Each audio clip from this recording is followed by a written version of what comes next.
Bonjour à tous et bienvenue sur la Brigade du Doc. Comme vous avez pu le remarquer avec la précédente vidéo, nous avons décidé d'élargir notre rayon d'enquête afin de parler de plusieurs thèmes qui nous plaisent, notamment le paranormal qui est le créneau habituel de notre chaîne, et également les tueurs en série. C'est pourquoi aujourd'hui, on va vous présenter la Fondation SCP pour plus tard développer sur les différentes SCP.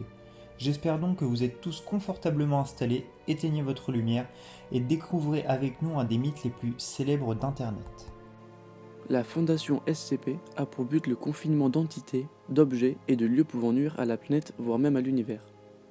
Mais que veut dire SCP? SCP signifie Secure, Contain, Protect, qui se traduit facilement par sécuriser, contenir et protéger. On observe trois types de personnel. Le personnel de site, qui est composé de chercheurs, spécialistes du confinement, d'officiers de sécurité et d'agents d'intervention tactique.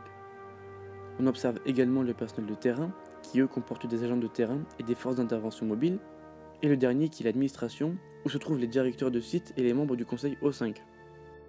On y trouve également la présence d'anciens détenus mis au service des chercheurs pour les différentes expériences avec les SCP. Ils seront exécutés au bout d'un mois, ce sont les classes D.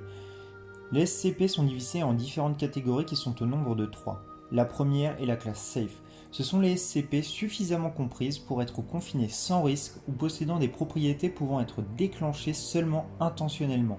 Mais attention, elles ne sont pas sans danger pour autant. La deuxième classe est la classe Euclide.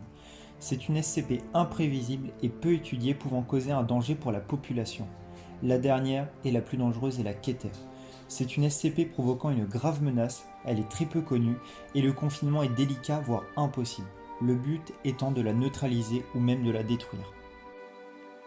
Il existe également deux autres classes beaucoup moins utilisées et possédant beaucoup moins de cas, comme la classe Thomiel, qui représente les anomalies utilisées contre d'autres, notamment celle de la classe Keter, et la classe Apollyon, qui elle s'occupe des entités pouvant provoquer la destruction de l'univers. On ne compte que 2 SCP dans cette classe. On peut donc associer la fondation SCP à une creepypasta, autrement dit à une histoire effrayante et étrange diffusée sur internet. Mais depuis quelques années, beaucoup de gens suggèrent que la fondation existe bel et bien. Faites donc attention à vous et ne prenez pas ça à la rigolade. Et pour vous, la Fondation SCP, est-elle réelle ou est-ce une pure invention du commun des mortels? N'hésitez surtout pas à nous le dire en commentaire. Si la vidéo vous a plu, n'hésitez pas à mettre un petit pouce bleu. C'était la Brigade du Doc.